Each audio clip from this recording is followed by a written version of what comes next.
Почитувани присутни, и отвараме втората работна сесија или втората средба на форумот Философија христијана, годинашното продолжение на христијанскиот философски форум, кој што веќе од со известни прекини од 2017 година го одржува.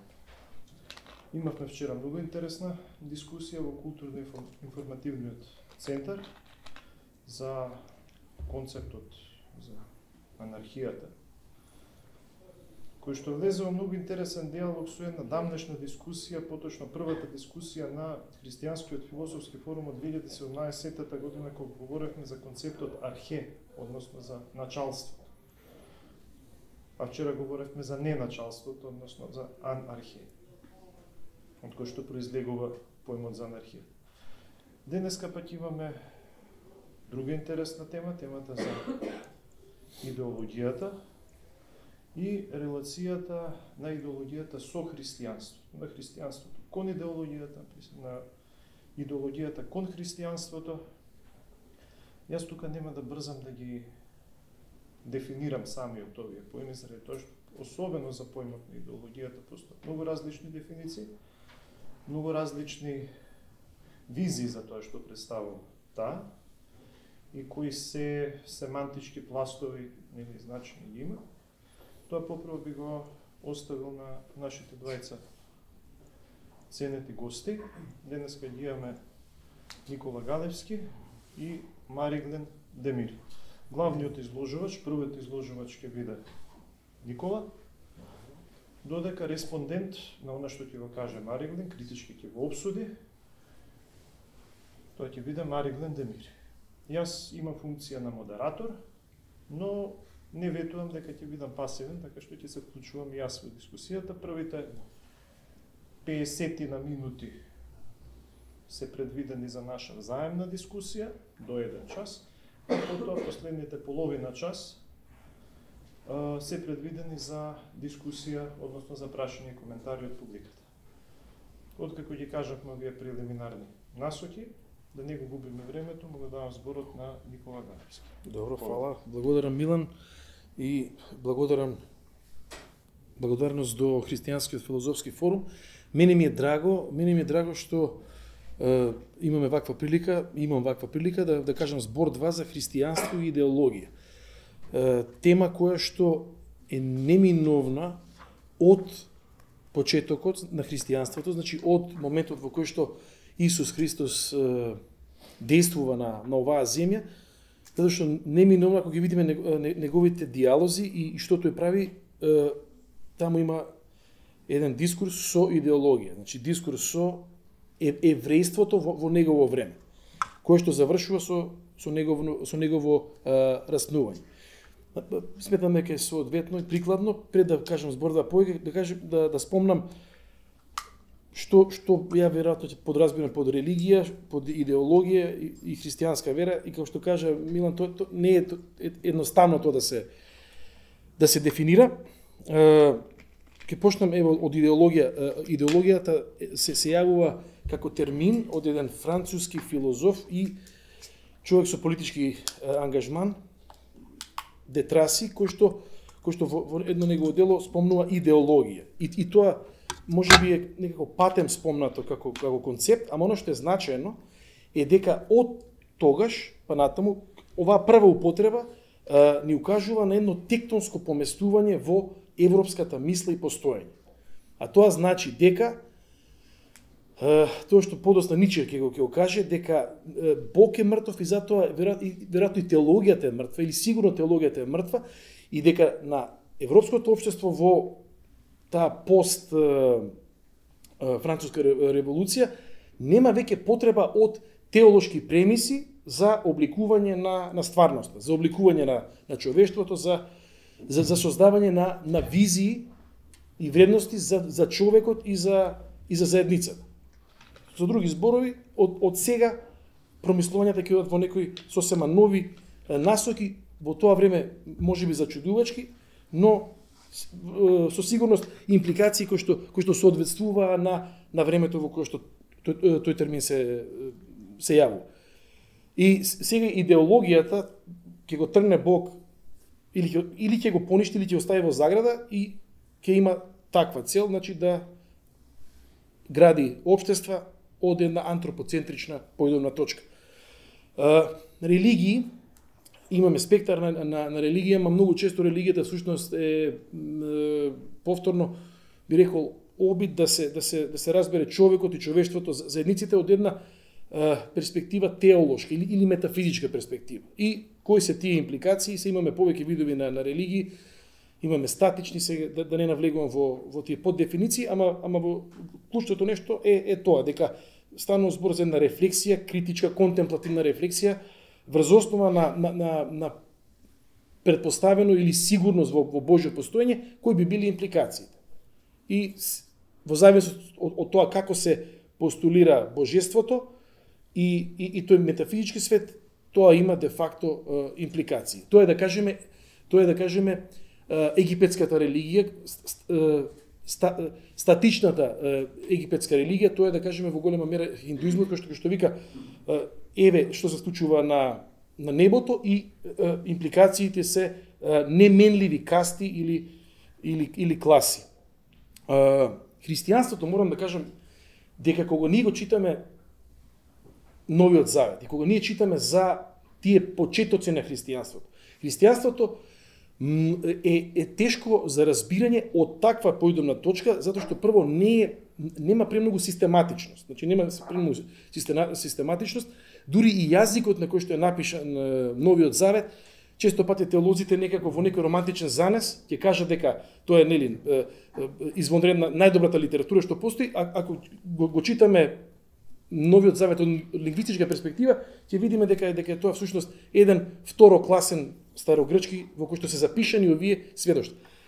Која е главната, барем за мене, дистинкција? Ако да кажеме идеологијата започнува со критичка рефлексија и импликации на стварноста, значи на човекот и на заедницата, христијанството е настан кое што произвело движење, кое што напишало книги.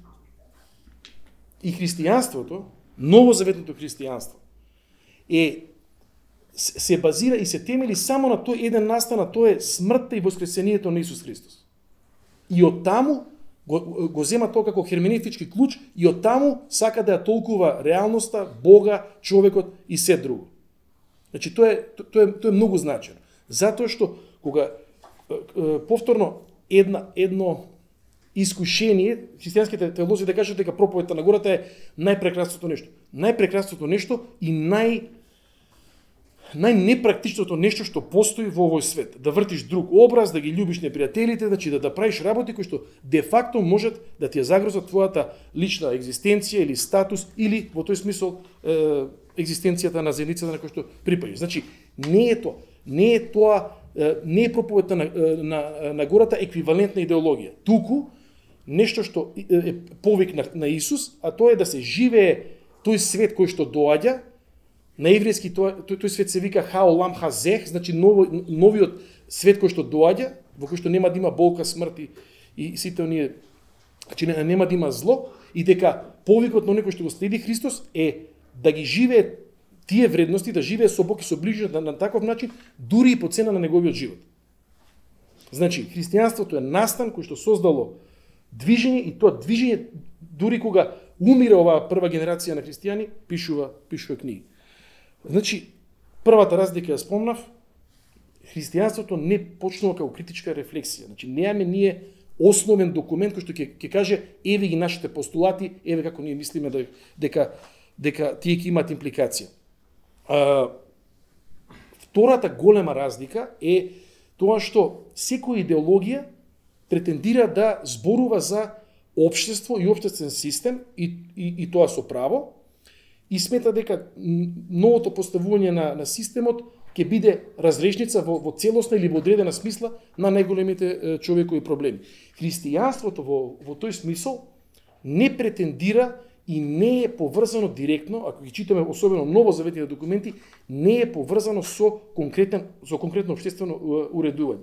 Таму има насоки кои што спаѓаат во една категорија на совети на живот кој што подразбира живење тогаш и таму, односно во рамките на римската империја. Значи, христијанството подразбира дека го повикува поединецот и заедницата кон еден конкретен општествен профил, кон оно што кај Христос е љубов кон Бога и љубов кон ближниот, и како такво би требало барем теоретски да биде компатибилно со било кој општествен систем.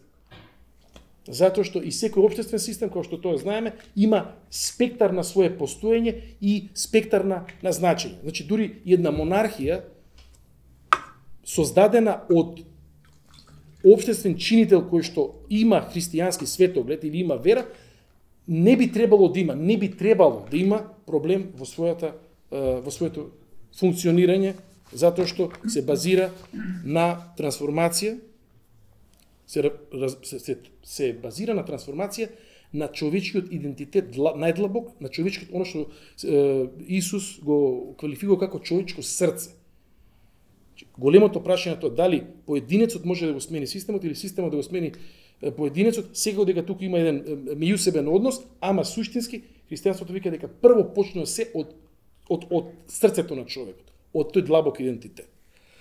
Ова што значи? Ова значи дека во отсуство на приречник, во отсуство на новозаветен приречник за тоа како ова би требало да се уреди во секој, да кажеме, во секој однос во една заедница, христијанството историски било упатено да живее, да биде, да кажеме, контракултурно или да коегзистира или дури да триумфира во рамки на некои други општествени системи.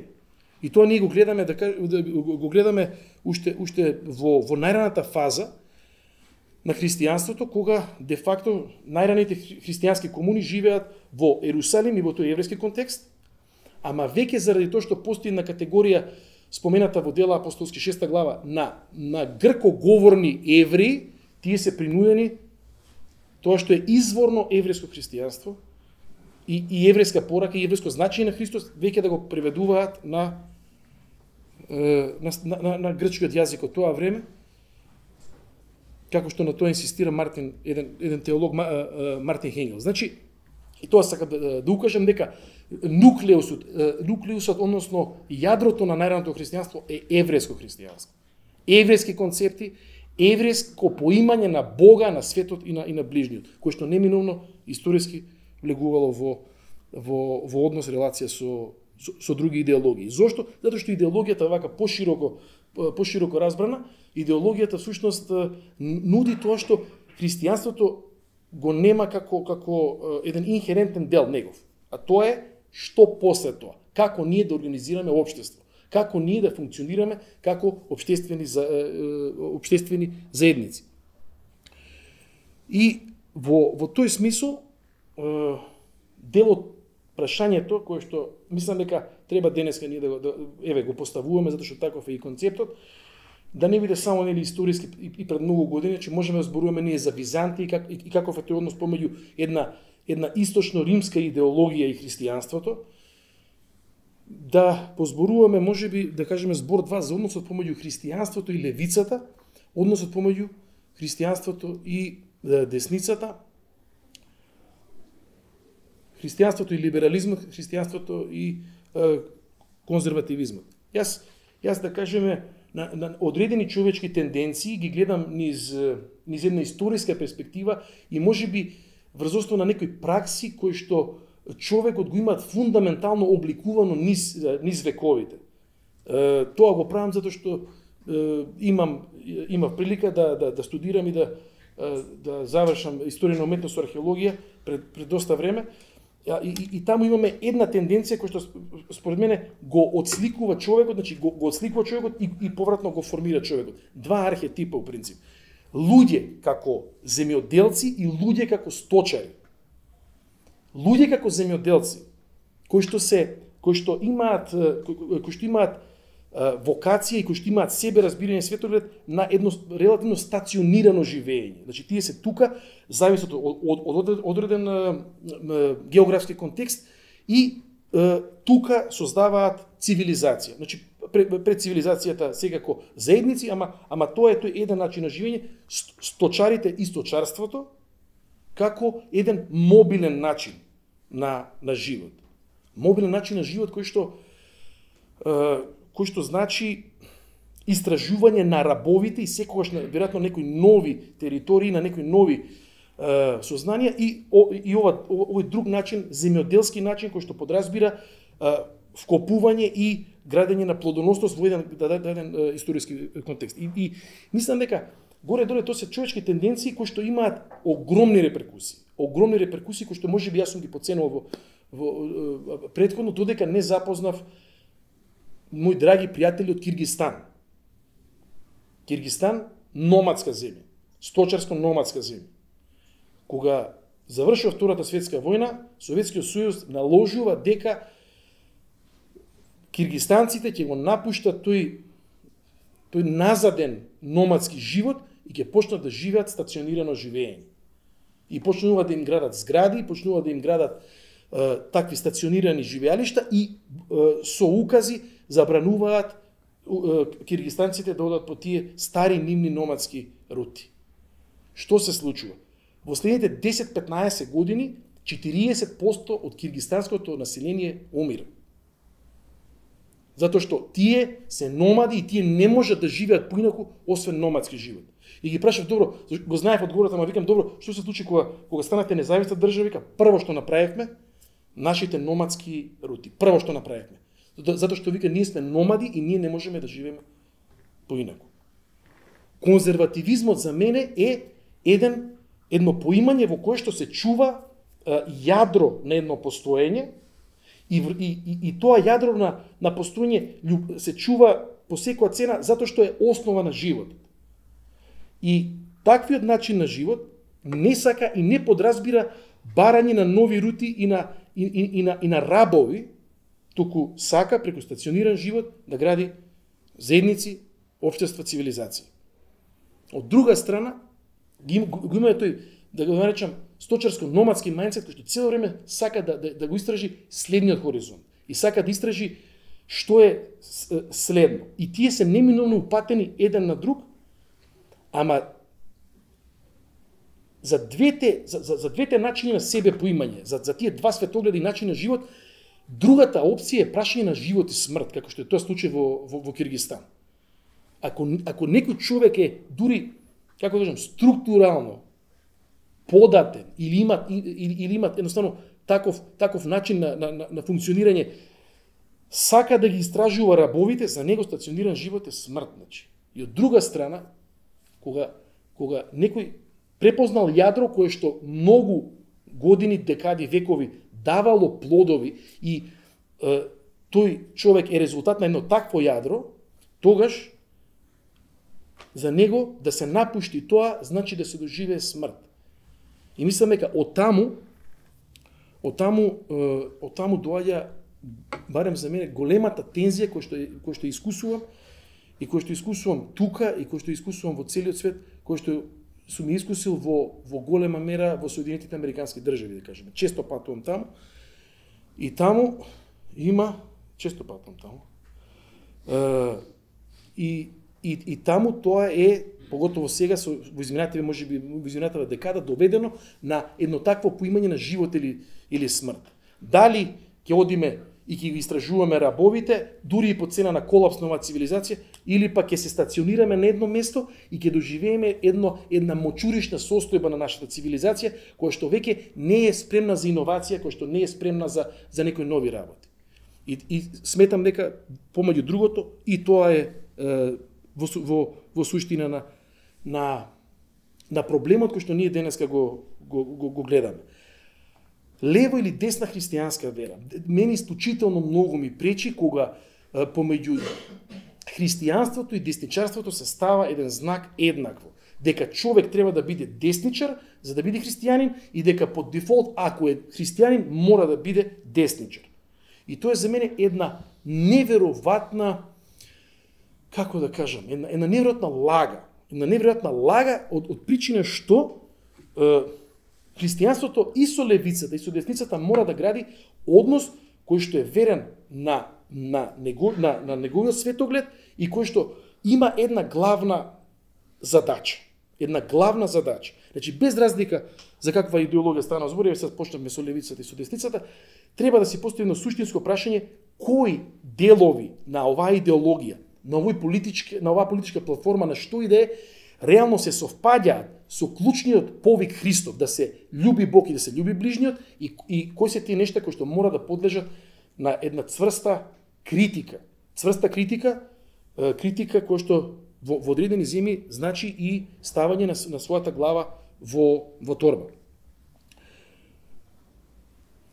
Историски гледано, марксизмот. Еве ќе кажам збордва за христијанството и марксизмот, затоа што тоа е за мене фасцинантна една тема.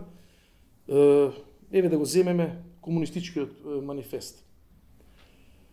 Во комунистичкиот манифест не се третира метафизичкото постоење на Бога. Во комунистичкиот манифест воопшто ние немаме адресирање на таква метафизичко-теолошка тема. Тоа што го имаме во комунистичкиот манифест е една историско-обштествена критика, која што оди вака. Кога ние гледаме, значи, на христијанството од Константин до денес, тоа што најповеќе го гледаме, со честни исклучоци, е христијанство кое што де факто е секогаш или многу често во спрега со владеечките класи и со оние кои што угнетувале и многу малку има упатено дури и, како кажам, вербални протестни ноти во однос на таквата ситуација. И кога Маркс зборува за револуција, зборува дека ваквата ситуација, а зборува првенствено за Западна Европа, е непоправлива. Што значи дека мора структурално и класно да дојде до една промена, значи револуционерна промена, затоа што новиот свет, за кој што Маркс и неговите соговорници и идеолози сонуваат, не можат да бараат сојузник во институција и во христијанство кое што има ваква европска историја.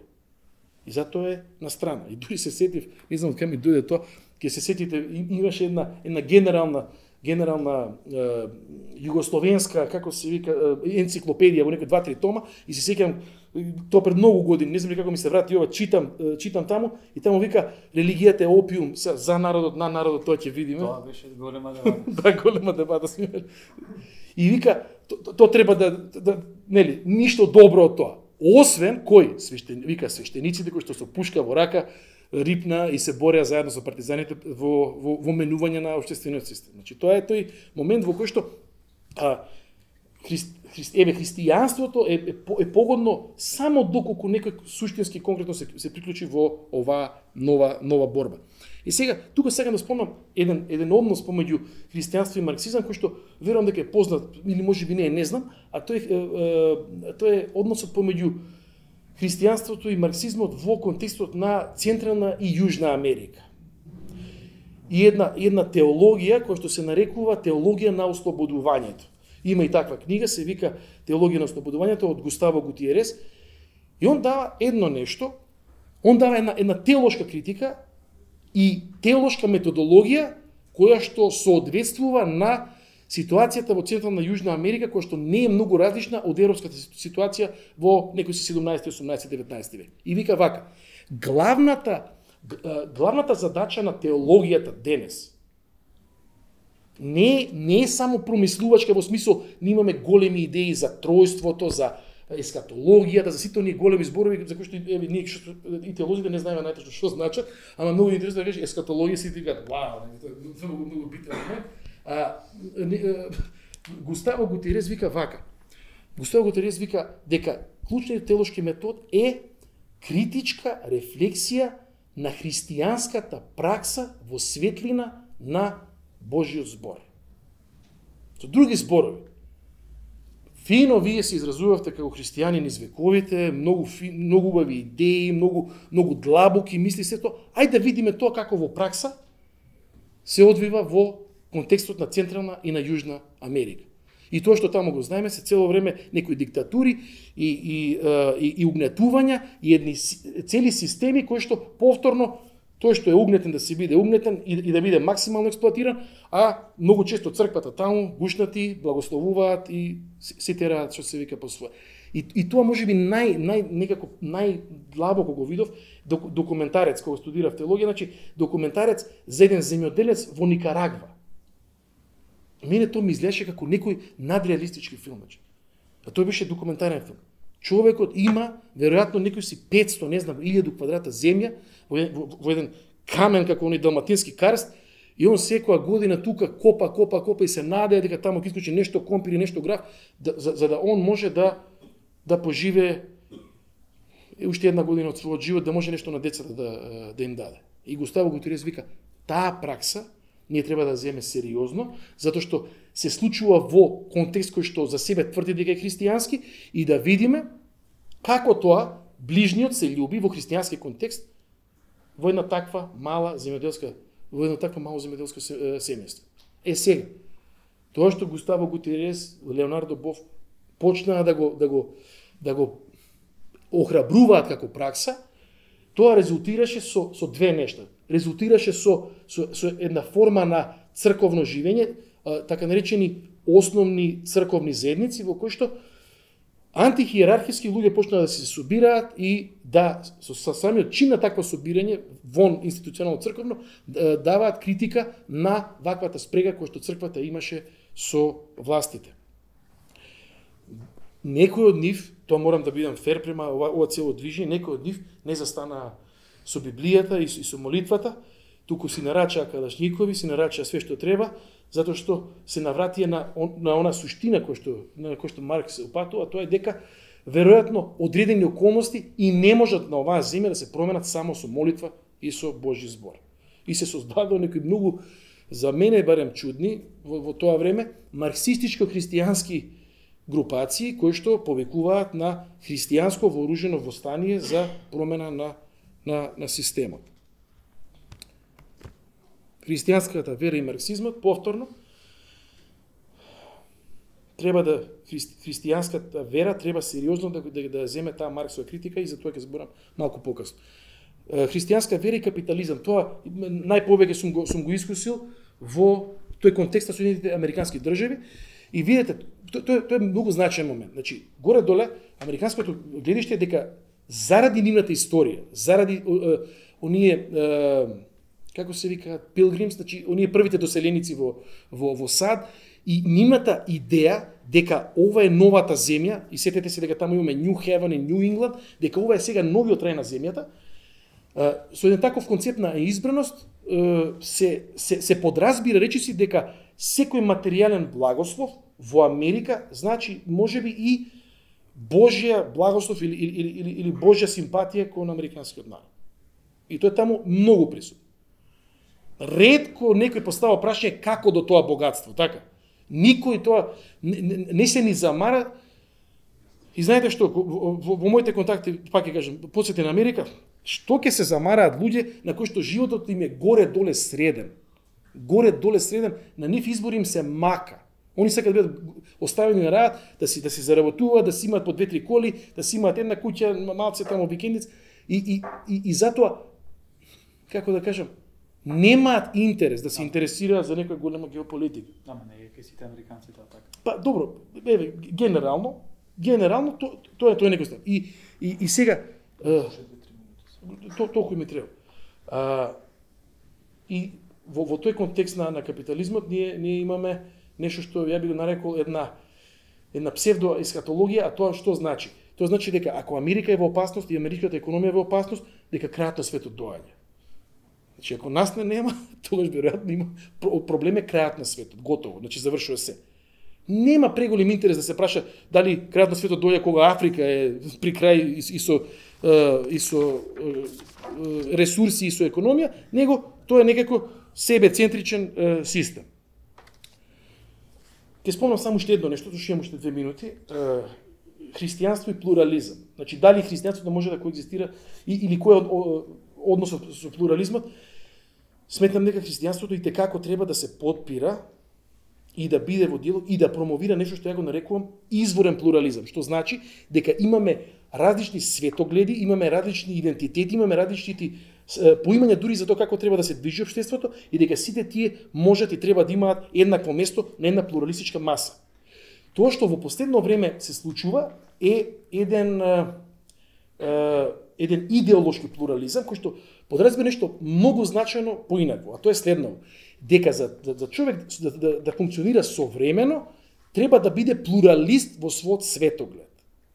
Дека неговата идеологија мора да биде плуралистичка и дека во тој смисол религиите, вклучувајќи го христијанството, треба да бидат тргнати во некој ќошче и они таму дома, прати си го тоа по дома, за оваа клучна идеологија да може да го завземе јавниот простор и клучните текови општествени кои што всушност претендира да ги води.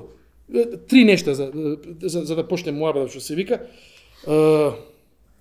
Христијанската вера историски не бил баш најдобра во однос на самокритичност. Им сметам дека поригорозно и далеку по-самокритично треба да ги испите своите претпоставки и второ нешто, треба да биде вера на неуморно прашување и испрашување, да ја познава основата на својата вера, особено изразена во Новиот Завет, со Христос и врз основа на тоа да може да биде спремна критички да адресира и обмислува процеси. Трета работа што сметам дека христијанската вера треба да го направи, особено во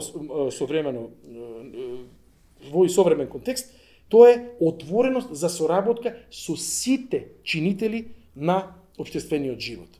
Без разлика дали се тие антитеисти, атеисти, теисти, кои де, секогаш треба да се најдат сили и теолошки ресурси кои што и текако постојат за заедничко поставување на прашањето на благосостојбата и процесот на поединецот и на заедницата. Благодарам. Благодарам јас.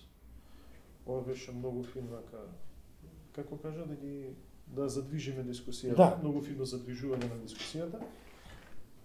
Од перспектива на тоа што кажи, од перспектива на твоето искуство, многу интересна е конфигурацијата на денешната средба, заради тоа што имаме протестантски пастор. Имаме, може да те представам како левичарски активист? Не знам.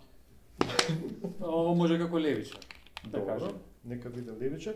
И нели таа комбинација меѓу вас двајца, кои што меѓу другото и се познавате, и сте пријатели, сите тројца сме пријатели, се знаеме, мислам дека може да продуцира една многу интересна дискусија, многу интересно респонси од твоја страна, интервенција од моја.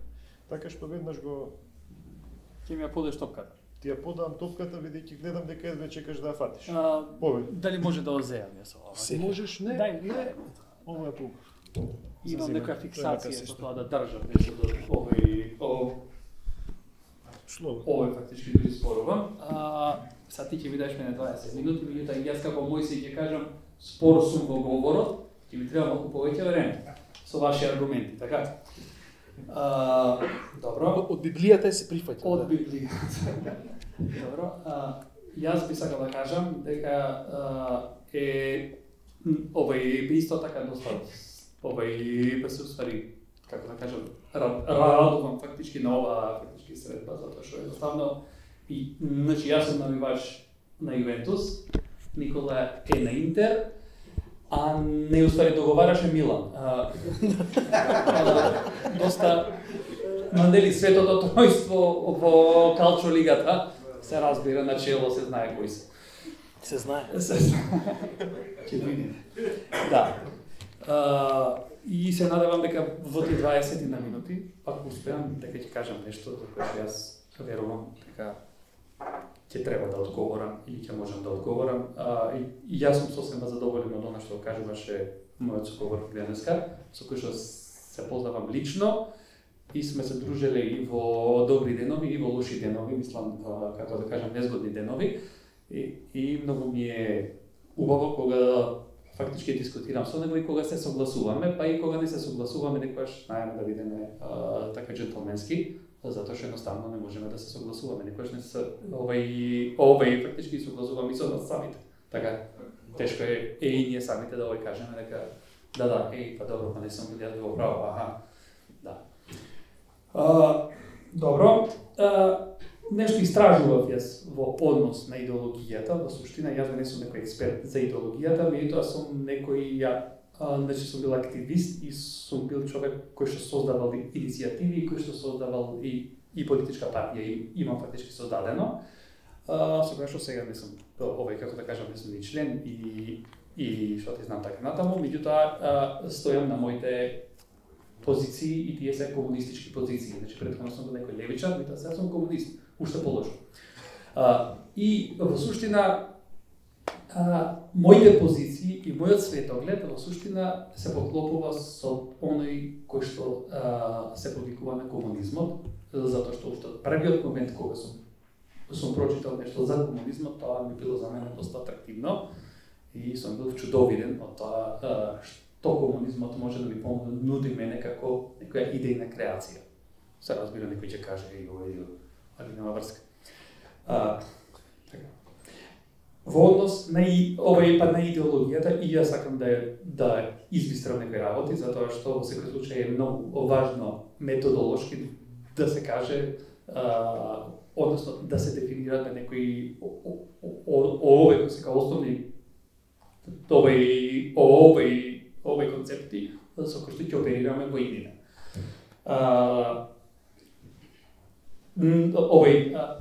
Иако идеологијата во суштина во како се вика многу често се употребува во јавноста и во јавниот дискурс, па многу луѓе имаат како да кажам скромни познавања во однос на тоа што таа фактички значи и како што истражував, гледав дека во суштина идеологијата е истражено, меѓутоа не до крај истражено, затоа што во секој случај има некој човечки фактор во целата таа приказна, во суштина колку луѓе толку и фактички поими и дефиниции за тоа што значи идеологија. Иако започнува со Антоан де Трейси, нели како што Никола фактички кажа, на крај на 18-тиот век, и тој има една јака програма за тоа дека треба да има акцијски планови, систем на објаснување на светот и така натаму, кој е прифатен од Француската револуција тоест од Француската република после Француската револуција и пејоративното значење го добива после тоа од Наполеон Бонапарта, кој што кажува дека оние што ги критикуваат тие се идеолози и метафизичари меѓу другото. До ден денес многу често го слушаме истото во јавниот дискурс, иако овој збор дискурс е многу досаден. Ама и јас фактички ќе го употребам сега затоа што сакам да не деклинирам од јавниот дискурс. И во суштина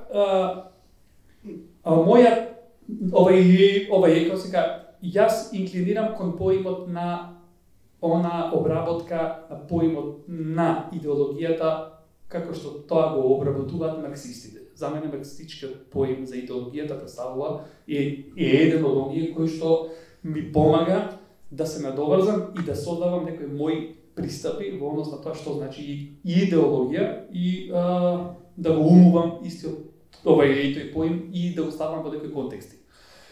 За марксистите, за Маркс генерално, иако го менува Маркс пристапот низ својот живот, главно представува илузија.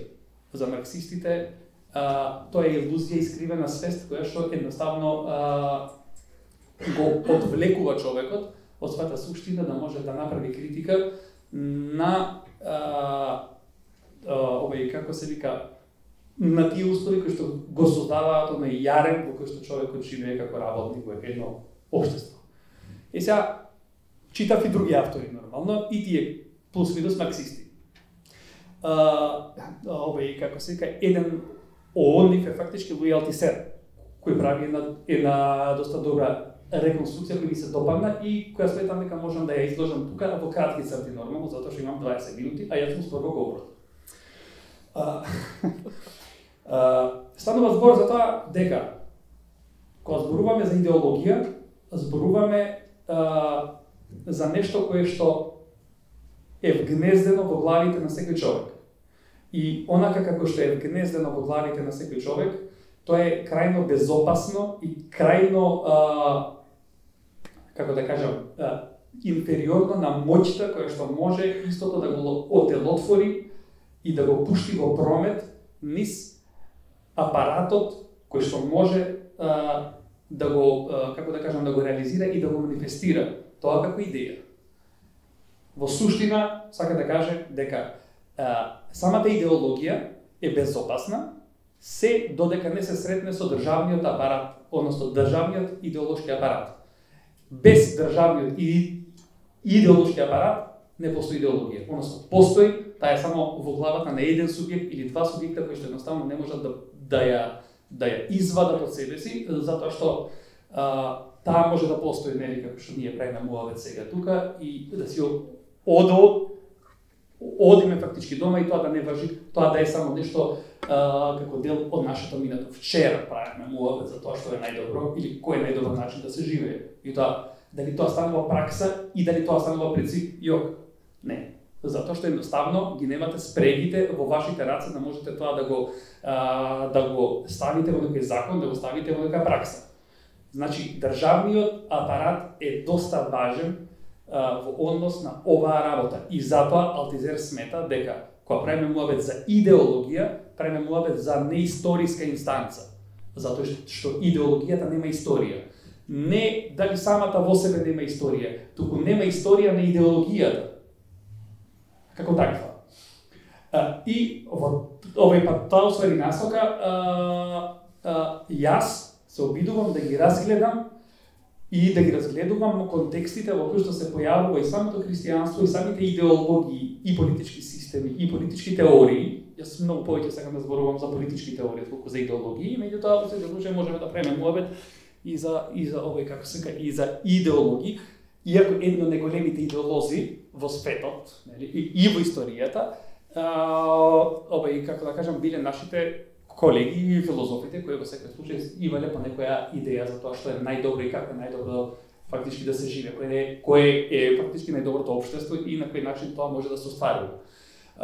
Христијанството го гледам како да кажам, и како религија, затоа што ги има сите обележја таа да е овој па да е институционализиран начин на верување со доста систематизиран начин на санкционирање и на наградување и на овозможување на таа транспозиција на едно задоволство на еден човек кој што ужива кога нели има исповед, како да кажам, тој ужива кога тој и верува, тој ужива, има некое посебно задоволство. Самото христијанство му дава некое посебно задоволство, овозможува некоја трансформација. Иако, например, ние знаеме многу често, например, овој па дека во нашиот контекст, овој современ контекст, дека многу често христијанството знае да биде и трансфер идентитетски и тоа да го направи многу брзо. Зошто, например, гледате човек во автобус и гледате дека тој пцуе врни под шоферот и после тоа ќе догледа крстове некаде и веднаш ќе се како да кажам, ќе се прекрсти. Тоа некако ми изгледа мене несовпадливо со она христијанско учење, барем јас како што го разбирам. Меѓутоа, во секој случај некој ќе каже: браво, вака треба младите." Како треба младите? Да пцујат или да се крстат? Или двете? Веројатно двете.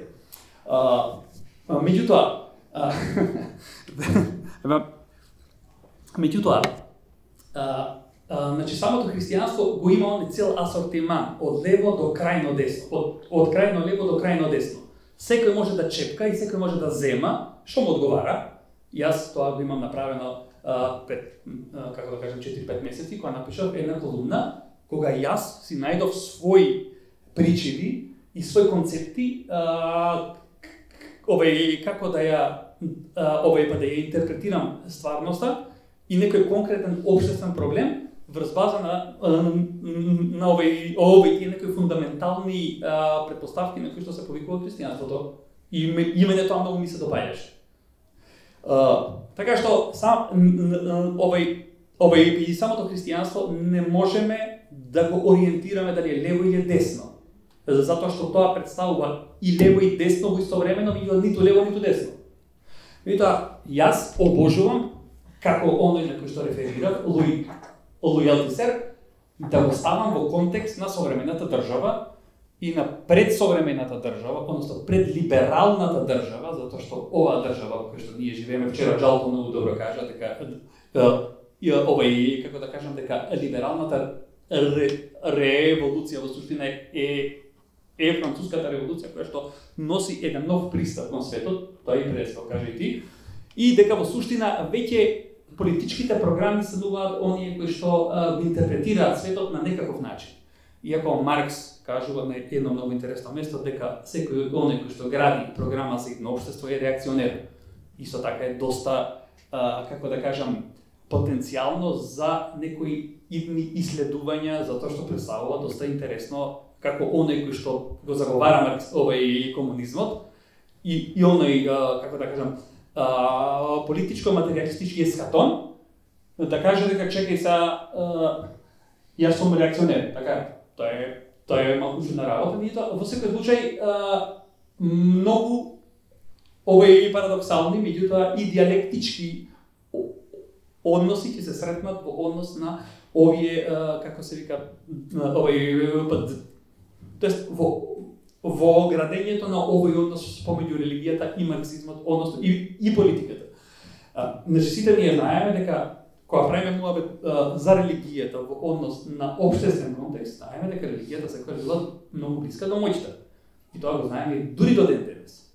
Затоа што и до ден денес многу често религиозните овој институции, фала ти што ме поправи, ама нема потреба во иднина. Значи, се блиски до моќта. Тие многу често, тоа што и ти го кажа преска, одлично знаат како и со левите и со тие што се десни. Одлично знаат како да го репродуцираат, како да ги репродуцираат самите можности на репродукција, самото општество и самата идеологија, идеологијата на државниот апарат, кој што во последно време или последниве, како да кажам, 180 години, е во блиска или субстанцијална врска со самиот капитализам. Кога некој ќе каже, што зборува овај сега капитализам, комунизам, какви се тие глупости, тоа е застарено и така натаму, сакам да кажам дека во суштина самата држава во последниве, како да кажам, 180 години е во блиска соработка и тесна, како се вика, соработка со самиот капитализам. Капитализмот, за жал, не представува само слободен пазар, дали е слободен пазарот или не, туку капитализмот представува начин на производство.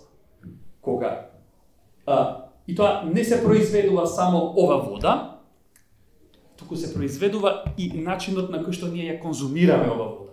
И начинот на кој што ние ги живееме нашите животи, затоа што и овај, како да кажам, Маркс, значи не е за џабе учел од Хегел, начинот на фактички настанување е многу важен за Маркс. Маркс верува во настанување исто како што верува и Хегел. Настанувањето, промената е она која што ние не смееме да ја игнорираме. Ти си она што можеш да станеш, а не си она што си бил вчера. Тоа што си бил вчера тебе може да ти помогне да станеш она кое што ти можеш да станеш. Меѓутоа ти си она што ти можеш да станеш. Ако ја свртиш перспективата во оваа фактички насока, ти нема да погрешиш. Така сметам и јас марксистите. И сметам дека е доста важна, како да кажам, насока во која што овој кој самата мисла се движи. И во овој пат тоа уствари насока, иако пред формирањето на современата држава, колку е современа, ние плюс минус, тоа е многу дискутабилно. Ама претходно самата религија, односно црквата многу често знае да се каже дека е практички црквата, и црквата не е само онаа црква ондека или онаа црква онану, туку правиме муабет ние за она црковна институција, хиерархија, која што во суштина многу често и деклинира и многу често живее во една бездна помеѓу нив, тоест има бездна помеѓу нив и учењата на кои што тие самите се повикуваат и тука многу често некое време го гледавме заедно брајачата Карамазови, Иван Карамазов, нели, кога големиот инквизитор му кажува на Исус, нели, шо бараш ти, шо сега тоа што дојде, ти можеше да ги спасиш, ама ти не ги спаси, овие луѓе барат леб. Така?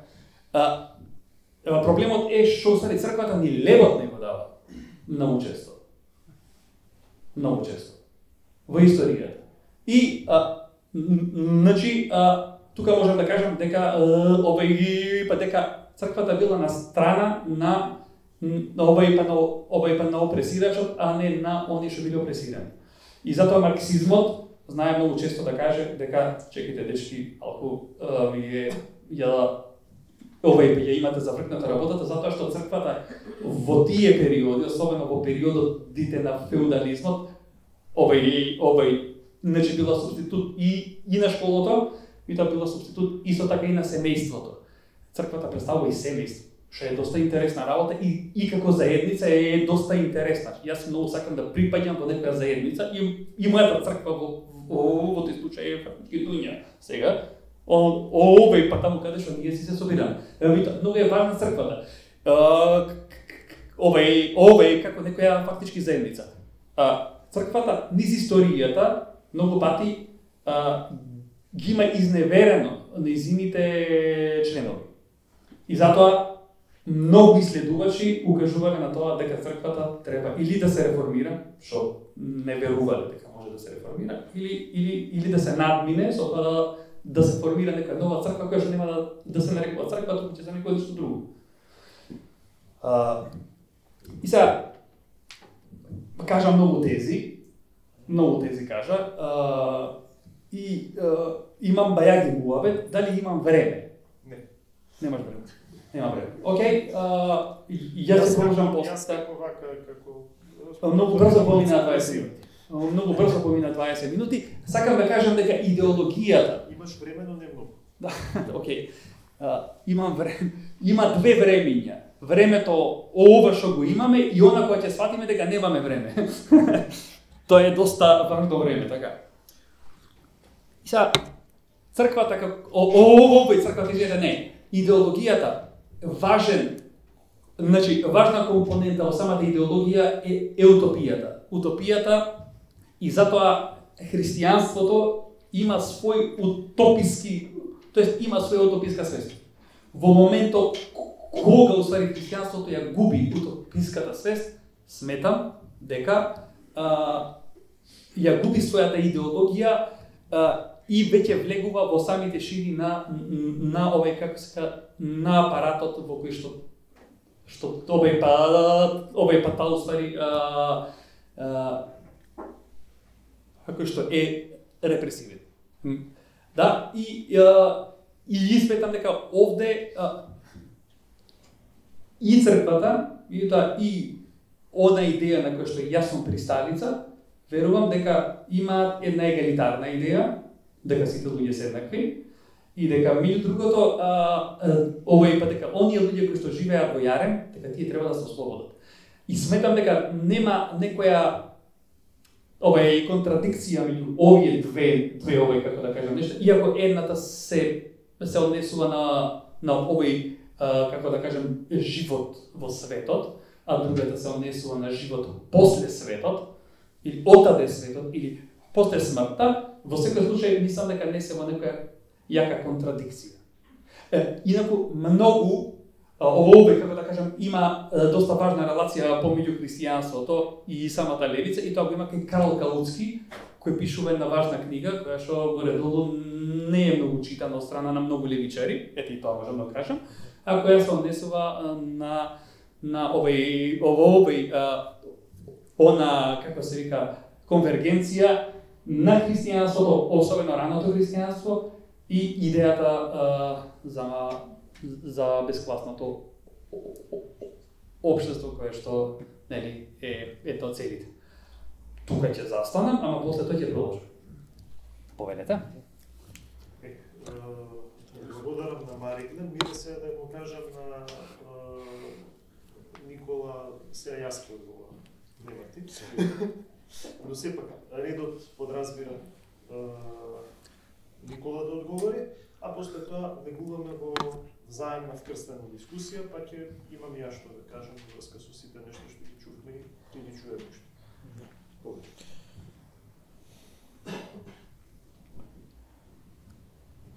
Сметам дека и не знам дали ми треба микрофон. Добро. Полубо е. Подобро со микрофон, да, добро. Беше преглас.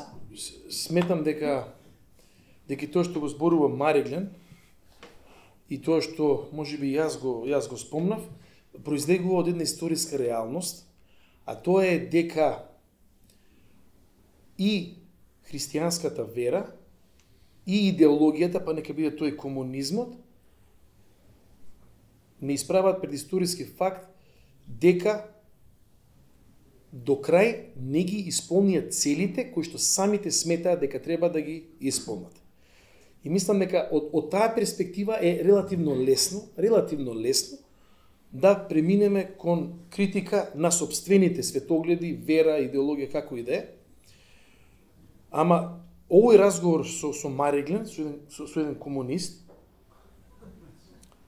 за мене представува особена чест и задоволство, затоа што тоа што го спомнав како на крајот на моето излагање е всушност дека јас сакам да бидам отворен за критика која што произлегува од било кое метафизичко стајалиште, нека биде тоа, како што кажав, и антитеизам, и атеизам, и било што друго, заради тоа што историската траекторија на човештвото за мене барем укажува дека е невозможно да се создаде голема религија или голема идеологија без поголемо или помало јадро на вистина во неја. И сметам дека во тој смисол, ова што го спомнавме двајцата, особено Мариглен, кога станува збор за угнетувањето, кога станува збор за опресијата, кога станува збор за дискриминацијата, и те како е едно нешто кое што според мене прво како луѓе и како луѓе што се обидуваат критички да размислуваат и би требало да го третираме заеднички од една проста причина што не засега нас, ги засега нашите заедници, го засега човештвото и дека неминовно, барем во мојот живот и во мојот живот како човек кој што верува во Бог и се обидува да биде следбеник на Христос, клучни увиди сум добивал од стајалишта или од извори кои што за мене барем не биле многу ветувачки како извор на надградување, поголема прецизност и што е да е друго. Значи, во овој смисол, јас од таму би почнал, од афирмација на нешто што е вистина и нешто што е искусена вистина и нешто кое што би требало во било која следна фаза, утописка или неутописка, да води во заедници и во општества кои што ќе се залагаат за благосостојба на секој поединец и на секоја заедница, значи без разлика на нивните метафизички или неметафизички преференции. Бимо што да додадеш? Сега не. Мене многу ми беше интересно сега ова што го слушнав и од Гале, од Никола, и од Гени, од Мариглен. Од каде попрво да почнам? Посвежо ми е тоа што го кажуваше Мариглен последно. Има неколку забелешки што би ги дал. Чисто терминолошки сметам дека кога се говори за, еве например, ти го користиш често пати го употреби зборот црквата, многу различни контексти, многу различни значења. И самиот си свесен дека навистина има тука една полисемантичност. Може би е некојаш полезно да се специфицира што подразбираме, на која и на каква црква мислиме и на што конкретно подразбираме кога кажуваме црквата. Тоа што една историја има црквата во Јужна Америка, и што мислиме пред се на римокатоличката традиција, друга историја има црквата во Западна Европа, каде што мислиме на историјата на протестантизмот и повторно римокатолицизмот. Трета историја има црквата на територијата на поранешната Византијска империја и Отоманската империја, тука мислиме веќе на православието. Историја во арапскиот свет, црквата во арапскиот свет, Ерусалимската или Антиохиската патриаршија. Значи имаме различни контексти во кои што ние говориме за црквата и таа во историјата може да има дури институционално, ако гледаме, таа може да има многу различни улоги, различни символички места во тој поредок во кој што постои. Тоа била една забелешка, чисто потреба за едно прецизирање. Една по-задлабочена забелешка, тоа го гледам цело време, значи, во целата таа дискусија, ние немаме метафизичка перспектива, ние немаме метафизика кога зборуваме од перспектива на марксизмот. Која е метафизика? Имаме историја. И се случува на хоризонталата од историјата, и од хоризонталата на историјата се гледаат манифестациите на различни чинители во таа историја, кои што се видливи на тоа хоризонтално историско ниво. Ништо повеќе. Кога не говориме за метафизика, ние не говориме просто за историското ниво. Ние говориме веќе во 3D, во повеќе димензии. Ние не говориме само на нивото на историја. Збориме за логосите, за принципите на таа заедница која што се именува како црква, за логосите, за принципите на она што го конституира христијанството како христијанство, а христијанството е сакраментално. Зборувам од православна гледна точка. Христијанството е светотаинско, тоа не е просто некаква историска само појава што има во историјата и толку. Нели, тука нема да се согласам веројатно ни со Никола, заради тоа што христијанството, онака како што православните го разбираат, не подразбира само некакво сеќавање, некаква анамнеза на историјата. Подразбира, пак и искористам тој втор литургиски клучен термин, представува епиклеза, пројавување на Светиот Дух во историјата на совршено стварен начин. Совршено стварен начин. Значи, не символично, не фигуративно, не поетично и така натаму, туку совршено стварно. Намерно го користам поимот стварно, не велам реално, моите студенти тука знаат зошто, затоа што има една разлика многу битна меѓу православното и римокатоличкото разбирање на нештата. Кога би бил римокатолик, веројатно би рекол реално. Нели? Ама како православен мислам на стварно, мислам дека нема време се тоа да го елаборирам, но не случајно го користам тој поим. Има една повеќе димензионалност. Од аспектот на таа повеќе димензионалност, како ние да го третираме поимот за идеологија? Дали христијанството може да биде идеологија? Дефинитивно христијанството се допира со идеологија. Ние ќе видиме дека има пројави на идеолошкиот начин на мислење во било која од големите христијански традиции, тоа не можеме да го оспориме. Така? Ние имаме идеологизација на религијата воопшто. Сега имаме еден многу интересен православен теолог на кој што сакам да запрам. Отец Александар Шмеман, сте го чули? И сте го познати, сте го читали. Шмеман говори, христијанството е над левицата и десницата. Христијанството е над истокот и западот. Над религијата, вели тој, и секуларизмот. Сега, како може христијанството е, добро, над секуларизмот ќе разбираме, како може христијанството е над религијата, кога самото е, нели, како што знаеме сите религии. Што сака Шмеман да каже со? Многу интересна неговата представа, заради тоа што тој се обидува христијанството да не го сведе, да не го редуцира. Не само до нешто што се случува во овој свет, во хоризонталата на овој свет, туку не сака да го сведе ниту до религиски наратив. Христијанството е нешто што според Шмеман ја трансцендира, ја надминува религиозноста како така. Во христијанството вие имате присуство на Бога во овој свет кое што е совршено и потполно присуство. Значи тоа не е делумно, не е фигуративно присуство, не е присуство, нели, преку некаков посредник. Ако гледаме Стариот Завет, постојано имаме некакви посредници. Посредник ангел, посредник пророк, посредник некаква визуелна представа, огнен столб, грмушка што гори и така натаму. Сето тоа е посредник. Но во Новиот Завет ние го имаме самиот Бог кој што станува човек. И овој директен однос меѓу Бога и човекот создава една сосема друга перцепција на стварноста, сосема друга перцепција на историјата. Не велам дека секогаш ние како христијани сме свесни за таа поинаква перцепција на историја.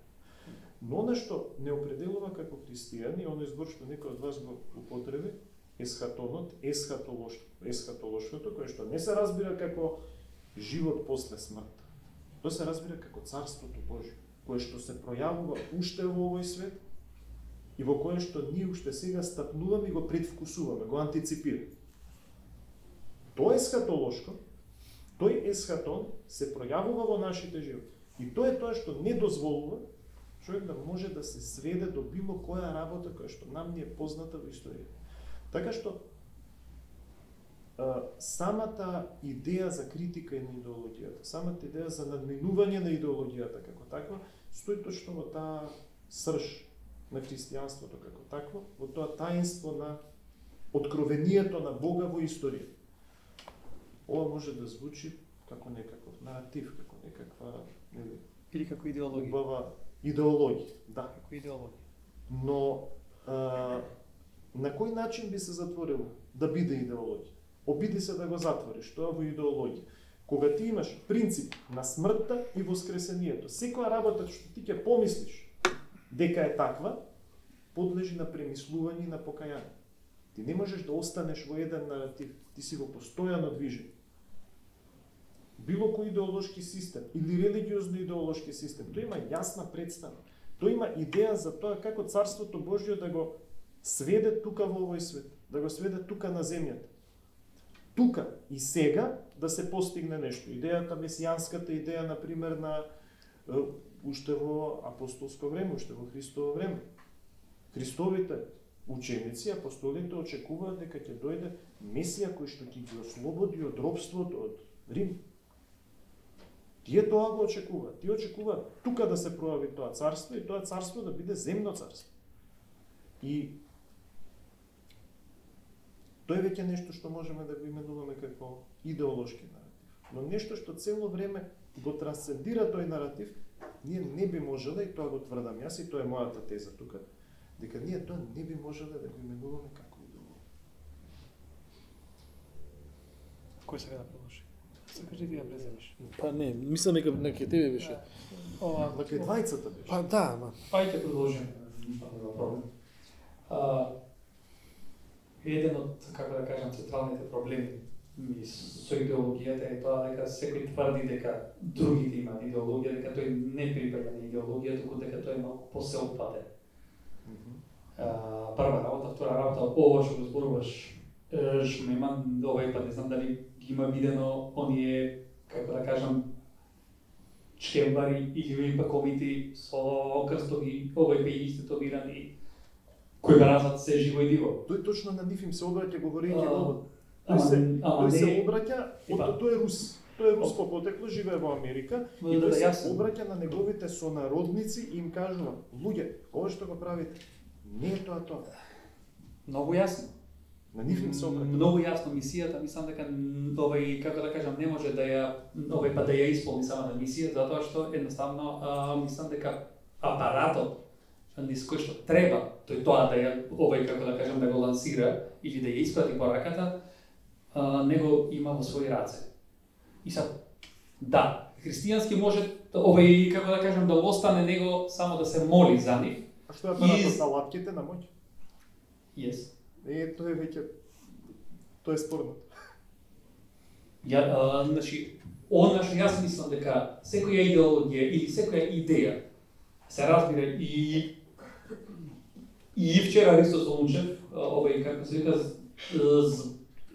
зборуваше за идеалното христијанство и мене тоа ми е прекрасно за овај читање и за, како се вика, промислување и ние овај па многу често правиме муабет. И јас сум фасциниран од ликот на Исус Христос.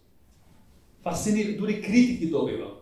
Критики добивам од од моите блиски, мојата девојка на пример, таа глумица и така натаму, таа вика, аман, шо при со тие попови. Не се зафркавам. А јас потекнувам од муслиманско семејство, можам на Исус да ви како да кажам, да ви рецитирам на арапски цели поглавја кои што сум учил како дете. Јас немам проблем со Исус Христос. Немам проблем со идејата на Христос. Имам проблем со следбениците на Христос. И тука е проблем. Тука го лоцирам цел оној, како да кажам, проблем, затоа што јас сум сигурен дека Исус Христос овој како да кажам, не би имал проблем со значи ниту со комунисти, ниту со LGBT, ниту со, како да кажам, албанци и овој појма неа, ама неговите следбеници генерално имаат проблем. Не ние тука претпоставувам, веќе генерално да имаат проблем.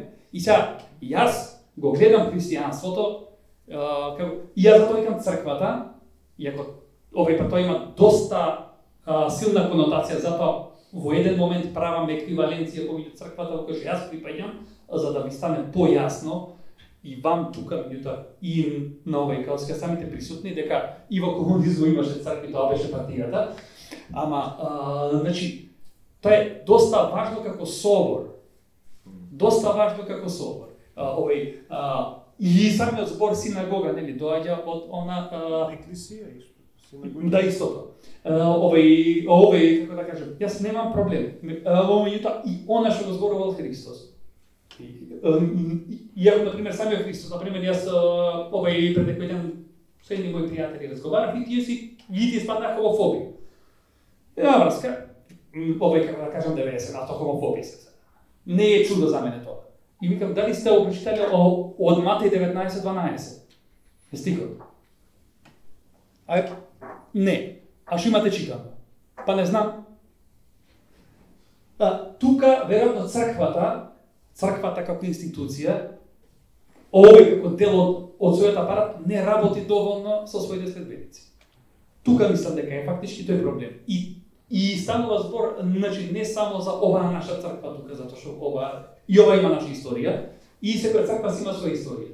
Генерално зборувам за религијата која што е блиска до државниот апарат, која што ги одгледува луѓето и која што го одржува моралот на некое ниво.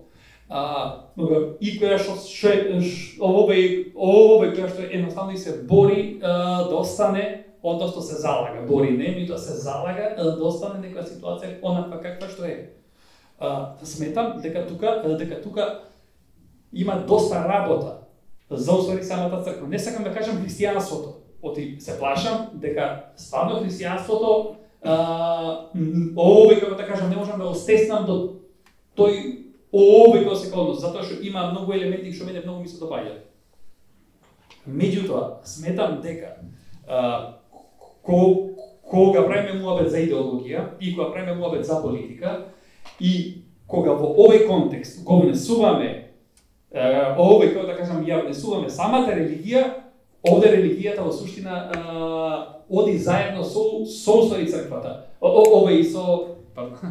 со државата. И оди заедно со оној кој се кај апарат кој што во суштина го создава реалитетот, онако како што е. Јас не знам, например, јас како што го разбирам христијанството мислам дека немаш шанса да не се побуни против, како се вика, ова распределба на и добрата во светот, во економијата. И јас немам шо ретки се тие папата, ама папата знаеме ние дека во, како да кажам, последниве колку таму години, веројатно, па и век, некоја како се кажа некој декор, кој што има само публицитет, меѓутоа нема некоја сила за да може тоа да го промени. И тоа само овој папа. Претходните папи не беа заинтересирани. За Ратцингер беше за што нам сосема други работи заинтересира, папата Јован Павле II за сосема некои трети работи, затоа што тие беа многу силни бајдови теолози. Јас сум читал нешто и од Ратцингер и од папата Јован Павле II. Горе долу тај како да кажам, херменевтички затворена херметички, извинете, затворена, како се вика, теологија, која што многу често овај пан неразбирлива за оние на кои што им се обраќа или, како да кажам, схоластички ориентирана овај коска теологија. Меѓутоа, сепак правиме муабет ние, дали јас би го поставил прашањето, дали црквата има шанса низ своите институции да направи промена и без разлика во која насока, овај пат да ја придвижи своите следбеници кон некоја промена. Јас мислам дека претежно тоа го прави. Некои цркви го прават тоа. Многу често на лошо, според, како да кажам, мојот став, има и иницијативности кои што овај работат кон некоја посоцијална еманципација. Меѓутоа, јас на пример сакам да видам кога фактички клерот и црквата ќе организираат протест против олигарсите во ова држава. Еве, конкретно. Овој кој сите ние знаеме дека овај многу цркви и манастири преживуваат благодарение на тие олигарси. Знаеме дека джипови, иако има тука овај, како да кажам, не сум против джиповите, сакам да имам джип, па немам пари, ама ако станам може за некој, да. Меѓутоа, знаеме дека многу коли и автомобили и што уште не им се донира од страна на тие олигарси. Јас имам пријатели калугери, ги почитувам многу, меѓутоа јас ова сум им го кажувал вака и знаеш дека јас значи немам проблем со тоа. Така што пак ти се вратам. Тоа што го кажува Шмеман убаво звучи, меѓутоа во промет е премногу вткаено во многу шумови. Има многу шумови кои што не допираат до оние до кои што треба да допрат. И тука мислам дека дали тоа ти звучи нереално што го кажуваш ми? Звучи ли нереално? Затоа што цело време држиш на хоризонтална. Цело време држиш на таа хоризонтална манифестациите на нештата во историја. Дали звучи нереално од тоа што го кажуваш Меман? Тој се кара со Солженицин. Неверојатно колку се кара со. Тој не може да прифати една таква редуктивна визија за христијанството, за православното христијанство, ниту од едната страна на оние што го критикуваат, ниту на оние што сакаат да го бранат. Вели, аманте, немојте ни да го браните, немојте ни другите. Христијанството е нешто оттаде многу повеќе од сетото. И тоа е нешто што се гледа во заедницата, кое што не е social club, не е социјално некакво друштво кое што ние се дружиме и споделуваме заеднички ставови, мислење и така натаму. Тоа е заедница, тоа е евхаристиска заедница во која што луѓе живеат во Христос. И тоа е многу тешко да се пренесе на тоа хоризонтално ниво, без да се има доживувањето на тоа нешто. Но ние можеме на некој начин да го изразиме, да го представиме. Никош нема биде доволно представено доколку човек не учествува. Но луѓе учествуваат. Значи е реално. Па добро, овој како да кажем, не сум против тоа, овој како ска и свој реалитет да има. Тоа, значи, фала Богу, тоа е. Со тоа сум окей. Јас имам друг проблем. Проблемот мене ми е на кој начин овој како да кажам, значи се разбира, сите големи системи, па и на овој како се вика, и на оствари мислење, и на организација во суштина страдале од моментот кога нивните протагонисти ќе започнат еден проект, ќе почнат да го реализираат едниот проект и после тоа ќе дојдат следбеници. И нивните следбеници секогаш тоа знаеле да направат каша повар. Слични критики имам и за комунизмот во фактички Советскиот сојуз. Значи не е ништо овај полуствари различно. Иако самиот се чувствувам како некој комунист. Ама сметам дека многу е проблематична и овој како се вика несоодветна она еманципација што после тоа ќе се случи. Оти ние го знаеме што има, ние не знаеме они овој на кои цитати ќе се повикуваат оние кои утре некаде во некоја војна ќе убиваат на тие некои цитати на кои што ги има кажано овој икавска шпема.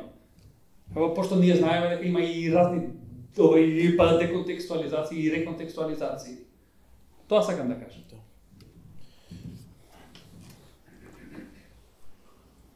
Ми беше драго да ве слушнам во оваа размена на мислење. Сметам дека се позначена барем за мене е пракса, и тоа во однос на тоа што ти го кажа, Милан. За мене стана многу значена пракса да од внатре градам слика и поимање за тоа што е црква, што е христијанство, ама неминовно да поканам луѓе со целосно различни светогледи, за да колку толку во овој наш свет утврдиме некаква вистина за тоа како ние функционираме. Зашо мислам дека сите организирани ентитети, вклучувајќи црквата, имаат склоност на романтизирање на своето постоење и на својата улога во светот. И ние да кажеме дека ова е најдоброто нешто и дека ова е од Бога директно дадено на сето тоа, ама да се надоврзам на Мариглен. Треба јас како македонец, пастор на протестантска црква да си поставам прашање како еден албанец се чувствува во мојата црква.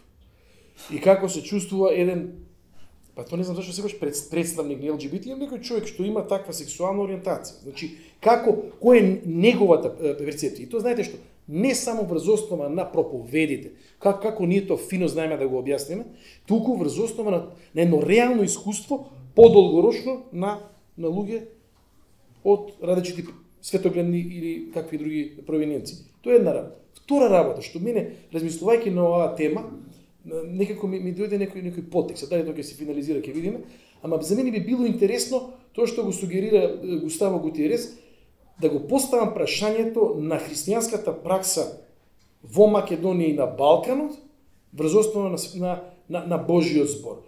И дури да ставам во одредени загради теологијата и промислувањето и да видам што точно значело да се биде христијанство, вклучувајќи сега и мојата црква, во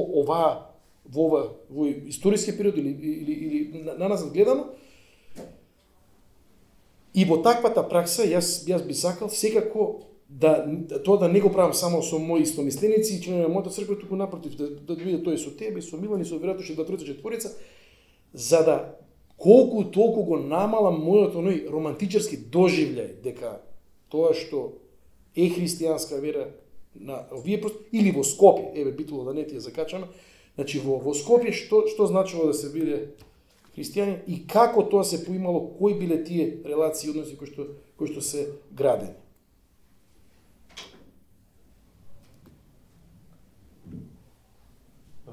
Туку што видов дека времето напредна доста, нас не е многу интересно, ама се надам дека и на вас е интересно.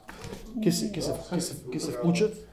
Ке се вклучат? Нема да давам временски ограничување, директно ќе отворам дискусијата, значи доколку има прашања или коментари од публиката да поведат. Да се едно прашање. Се слуша, нема потреба да за тие што не гледаат, Радован Спиридонов, мојата позадина е филозофија и политички науки.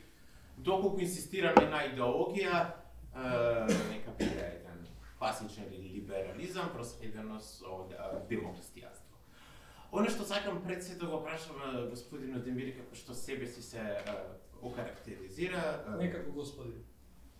Друга, нема проблем, јас сум како Иван беше, за господата сум господин, за другарите сум другар, сега. Дали на вашите плечи ви тежи смртта на 94 милиони луѓе убиени поради идејата и фиксацијата на марксизмот? Оваа бројка не е измислица на некоја меркатиева комисија, туку на една од најрелевантните книги за тоталитарните режими. Тоа е црната The Black Book of Communism. Тоа е првото прашање, бидејќи за таа бројка, бога ми, иначе социјалистите би би позавиделе. И мојот втори коментар се однесува пред се од филозофска гледна точка, како јас ќе набљудувам односот на религија и филозофија. Според мене, кога европското општество го доживува својот процват во смисла на тоа дека Франција го достигнува определен вид на софистицираност на живењето, како што го изписува. Германија се обединува и имаме една државна адорација и така натаму. Што би рекол Ницше, го убиваме христијанството, но нема вода што ќе ни ја испере крвта од тоа. И на негово место стапува така наречената идеологија, што според мене е само уште еден облик на религија, ама ерзац религија. Што е ерзац? Ерзац е германски збор за као замена, као не е вистинско кафе, ама полукафе. Суровац. Сега во времето на идеологиите, кога во времето на идеологиите се учи, например, во Москва, храмот на Христос Спасителот да биде срушен, за да каде што се слави Бог, за да на негово место биде хипотетички изградена храмот на Советите, каде што ќе стои статуата на Ленин и сидејќи се клањаме на човекот. Така да, според мене, оставна публиката да одлучи кое општество е има продуцирано повеќе богословства за своите граѓани. Дали германското демохристијанство или било кој марксизам кој што поради своите сонични убија од 90-тите. Ние друго време второто што го кажавте е прашање упатено до некого или не? Не, чуј ова е мој коментар на сепутната дебата, а првото прашање за друга Радомир, за 94 милиони луѓе. Друга Радомир. Во името на сонот. Многу се измачи ти ова, дури како да кажам да го поставиш, мислам. Се измачи стварно. Не ми тежат. Не ми тежат. Затоа што јас го немам овај го немам извршено сето тоа. Дали ти тежат тебе оние милиони кои што во Африка, во Јужна Америка ги имат извршено колонијалистите и ги имат овај исто така и овие империјалисти па извршено во името на тој слободен пазар? Јас не сум застапник на империализам, не се представам. Па на либерализам си. Доколку знаете, европскиот либерализам е првиот кој што ги има слободено светот од робство, така да. Кој е ослободување? Велика Британија. Која што има платено од своите даночни обвезници за да ги ослободи робовите, да. Толку имам да ти кажам само. Пошто имаш малку со информации мањак си. Треба малку повеќе да се информираш. Ајде, црната книга на комунизмот е референца која што... Ајде. Добро. Може ти нешто? Не. Не. Добро, да имаме следни прашања. Нема на другите да им викам вака. Мислам дека сега им е страв да те праша. Мене ми е интересно ова што ти го прашање, мене ми се допада. Знаеш зошто ми се допада? Ти сега, јас врти на кајте. Не заради тоа, не заради тоа, заради тоа што ја однесе насоката кон прашањето за личната одговорност, за било какво злосторство и за било каква злоупотреба на како било наратив. Ама не го постави вака прашањето. Мола? Не го постави вака прашањето. Не ти го одговори. Треба го одговори. Па дали ти тежат на твој грб вика? Да, и ти рече не. Дали? Па Зошто? не, Заради тоа што па не ми тоа тежат. затоа што Па не ми тежат. затоа што јас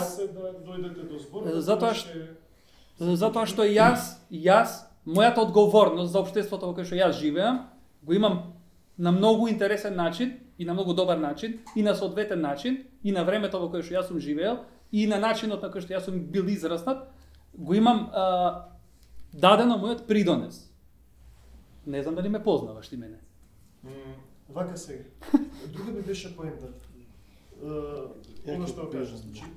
Поентата беше дека оваа мала дискусија доведе, ја насочи го насочуваме што Да. го зборуваме кон моментот на личната одговорност. Ти не си одговорен за нешто што се случило некаде, некогаш во име на Кажете му го некој, на ама тебе ти го господинов. кажувам, тебе Да, ти го окей. кажувам. Може ли да? Заради тоа што заради Отишла батерија. отишла батеријата. Да. Заради тоа што истото нешто мене знаат да ми го кажат, ти си крив, шпанска инквизиција и вештерки сте палени. Не сум запалил ни една вештерка во живот. Нели, ако некој правил нешто... Немаш во пиромански име на нешто, склонности. Не, ти во име на црквата и во име на Бог, ти вие не знам што правиш. Интересна е споредбата, заради тоа што сентиментот што, да речеме, ти го имаш кога некој ти префрла нешто што некој друг го направил во име на нештото што ти сметаш дека е добро, но некогаш јас, на пример, или можда и Никола, кога на христијанството му се припишуваат историски манифестации, историски настани, кои што зависат од личната одговорност или од групната одговорност на одредени групи или личности. Се согласувам. Има едно, да, извини.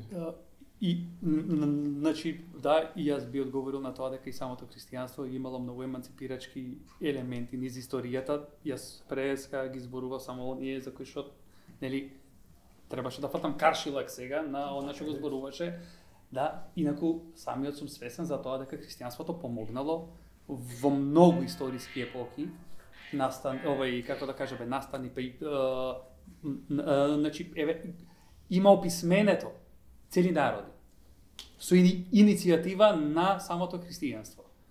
Има нешто многу интересно во оваа перспектива. Цело време христијанството се гледа како некаков секундарен дискурс, кој што треба да служи за нешто во историјата. Тој има описменето, ете направило и нешто добро. Зашто направило добро? Има описменето на. Па, Не разбираш?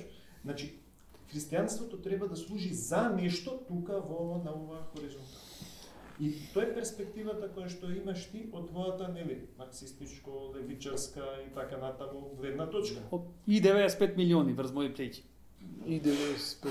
95. Па не е. Море една од мене, 5. Добро. Знаеш што, сега ме се надобрзам многу. И баш на оваа размена. Нешто што според мене е тотално несоодветна академска пракса збора, а многу честа во секоја дисциплина и во размена на мислење, тоа е да се споредува најлошото на некаква опонентска структура со најдоброто на она што веројатно јас го застапувам и јас или се идентификувам. И за мене прашањето е на место. Што со тие 94,5, ја у средина да бидам, до 4,5 милиони, ама во исто време такви прашања, тоа што ти го спомна, неминовно се поставуваат на ниво на најголемите злодела или колапси на дадените системи. Значи, ако се вамо 95, сигурно дека вамо има, ќе кажеме 22,2 милиони и не знам тоа дали прави разлика, тие 70 милиони дали прават разлика.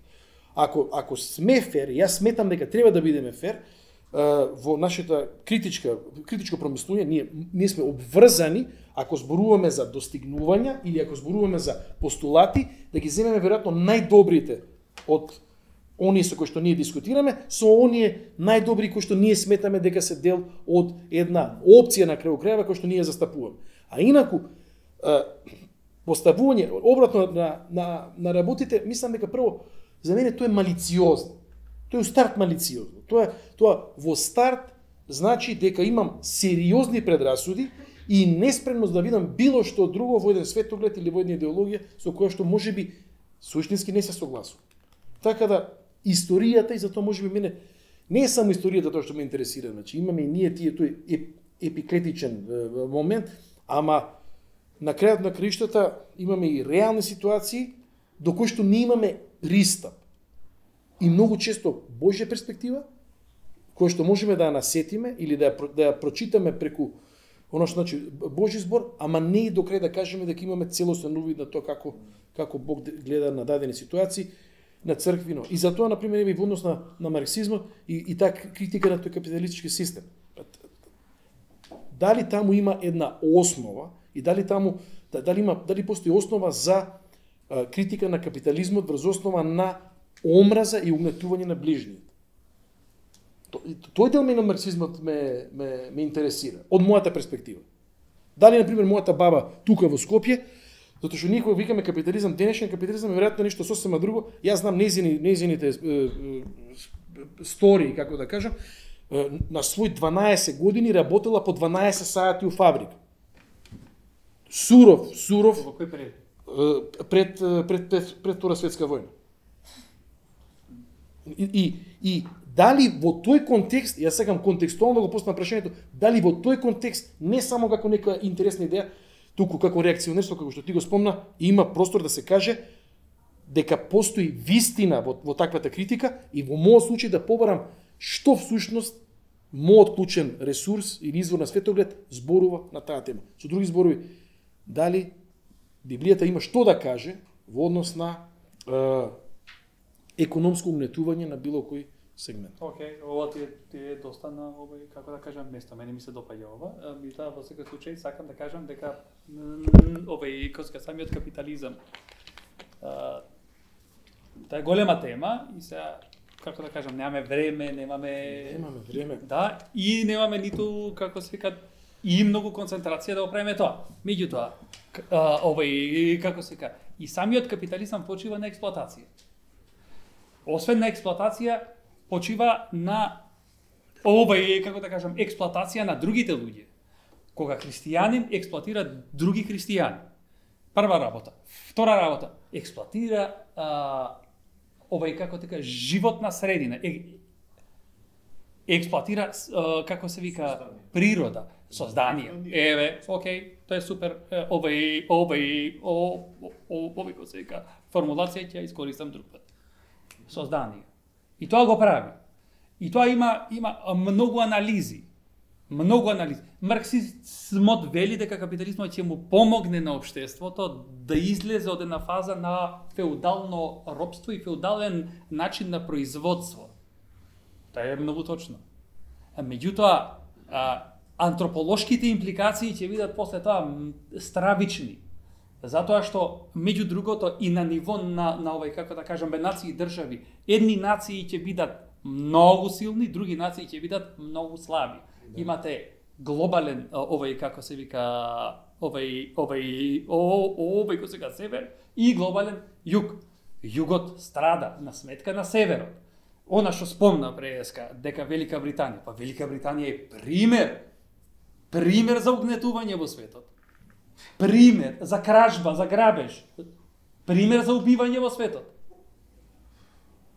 Пример за војни во светот. И са, мислам, овој, како да кажам, за тоа да го нацртаме сега. Се молам се, ајде. Не, емотивен сум. Ако некој сака да усвари дебатира со мене, да знае дека сум емотивен, тоа е тоа.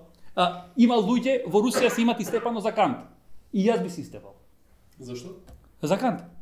Да, овој Кант, да, Имануел Кант, па да, си имат партали направено за поеманам за тоа. Значи дали Бог постои или не, дали во овој критика на практичниот ум го афирмира Бог или во суштина само сака да си ја спаси својата чест во однос на тоа, како да кажам, за да стане човек добар, фактички ќе му треба вечен живот, инаку на овој свет не може да фактички да достигне тоа. И тоа е тоа. Ама и тоа е суштината на овие дебати. И затоа ми се допаѓа, ние тука немам. Јас знам да викам некогаш, сум и наставник на школа и многу викам, ама имам добро срце, така што Нема да биде конкуренција со Кант. Да. Супер. Има некои други тоа? Па мислам дека дури и да нема, а не гледам кренати раце, времето истече 10 на 15 минути. А времето е неумоливо, така што нели имаме некоја временска рамка, веќе ја надминавме и вредеше што ја надминавме, беше интересен. Мене ми беше доста занимљиво. Додаток, овој апендикс на нашава дискусија и мислам дека убава точка да запреме. Благодарам многу на двајцата гости, Никола Гадевски, на Марин Дендемири и на фантастичната публика.